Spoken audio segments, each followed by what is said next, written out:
এমনিতেই ছুটিগুলোতে তুই বাড়ি যাস না, এখন ঈদের ছুটিতেও যাবি না? এটা কেমন কথা? আসলে তোরা তো জানোস আমার আম্মা আব্বা কেউ বেছে নেই। আগের ঈদের ছুটিগুলোতে কাকার বাড়িতে যাইতাম। কালকে কাকারে কল দিলাম। জামিলের কিছু হয়েছে নাকি? ওর মন খারাপ দেখলাম, কিছু জানো তুমি? ইফাত, যাও বাবা, লাবিবকে একটু ডেকে নিয়ে আসো। বলবা যে ব্যাগপত্র নিয়ে আসতে। হ্যাঁ, আর আমি বাইরে আছি, ওরে বলে দিও। লিটন ভাই, আপনি তো মাদ্রাসায় আসেন না। এই যে দেখেন, এটা আমাদের কুতুবখানা। আচ্ছা, এইগুলা কি সবগুলো হাদিসের কিতাব? জি, হাদিস মাসালা সবই আছে। আচ্ছা, লাবিবকে এগুলো পড়তে পারবে? পারবে, কিন্তু এখন না, আর একটু বড় হলে।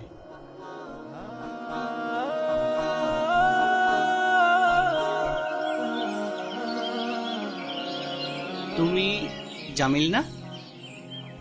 জি। কি অবাক হচ্ছে, তোমাকে চিনছি কিভাবে? হুম। লাবিবের মুখে প্রায় তোমার কথা শুনি। তোমাদের পিকনিকের ছবিতে তোমাকে দেখেছি। তা তুমি মন খারাপ করে বসে আছো কেন এখানে? না আঙ্কেল, এমনি বসে আছি। আপনি ভালো আছেন? আছি, আলহামদুলিল্লাহ ভালো আছি। তুমি কেমন আছো? জি আলহামদুলিল্লাহ ভালো। পড়ালেখা করো তো ঠিক মতো না? জি। বাবা চলো। জামিল, গেলাম রে, ভালো থাকিস। আচ্ছা আচ্ছা ঠিক আছে, গেলাম। হ্যাঁ, আচ্ছা আঙ্কেল, সালাম আলাইকুম। ওয়ালাইকুম আসসালাম। চলো।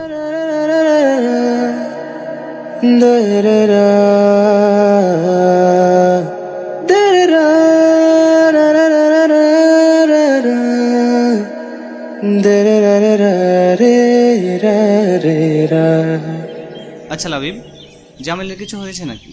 ওর মন খারাপ দেখলাম, কিছু জানো তুমি? হ্যাঁ বাবা। কি হয়েছে বলো তো? এই লাবিব, মাদ্রাসা কদিন বন্ধ দিতে পারে? তুই তো হুজুরের ছেলে, তুই বুঝি জানিস না? দিতে পারে, 8-10 দিন দিতে পারে। লাবিব, হ্যাঁ, ব্যাগপত্র সব গোছায় এলো, কালকে তো সময় পাবি না। আমি তো কাল রাতে এইসব গোছায় ফেলছি। আমার সব আমার আব্বু গুছিয়ে ফেলছে। জামিল, ওই জামিল, হুম। ব্যাগপত্র রেডি করছস? না। কেন তুই যাবি না? কই যামু বল? কেন, কি হয়েছে? এমনিতেই ছুটিগুলোতে তুই বাড়ি যাস না, এখন ঈদের ছুটিতেও যাবি না? এটা কেমন কথা? হ্যাঁ, ও তো ঠিক বলছে, তুই যাবি না কেন? আসলে তোরা তো জানোস আমার আম্মা আব্বা কেউ বেছে নেই। আগের ঈদের ছুটিগুলোতে কাকার বাড়িতে যাইতাম। কালকে কাকারে কল দিলাম। উনি বললো ওনারা নাকি এবার ঢাকায় ঈদ করবে, এজন্য আমাকে মাদ্রাসায় ঈদ করতে বললো। আর এমনিতেও আমি কই যাবো বল? তাই কোথাও যাব না, মাদ্রাসায় ঈদ করব।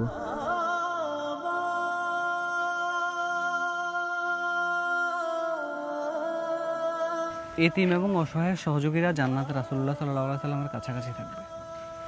আমি এই সুযোগ মিস করতে চাই না। চল তো, চল। কই যাবো বাবা? চল, গেলে দেখবি, চল। জামিল, যাও, তোমার ব্যাগপত্র নিয়ে এসো, যাও। কেন আঙ্কেল, কোথায় যাব? তুমি এবার আমাদের সাথে ঈদ করবে, তুমি তোমার বন্ধুর সাথে ঈদ করবে, চলো। কিন্তু আঙ্কেল। আচ্ছা ঠিক আছে, ও তোমার বন্ধু না, তোমার ভাই। লাবিব তোমার ভাই আজকে থেকে, ঠিক আছে? এখন থেকে তুমি প্রত্যেক ছুটি আমাদের বাসায় কাটাবো, ঠিক আছে? জি। আচ্ছা ঠিক আছে, যাও, ব্যাগপত্র নিয়ে আসো, যাও।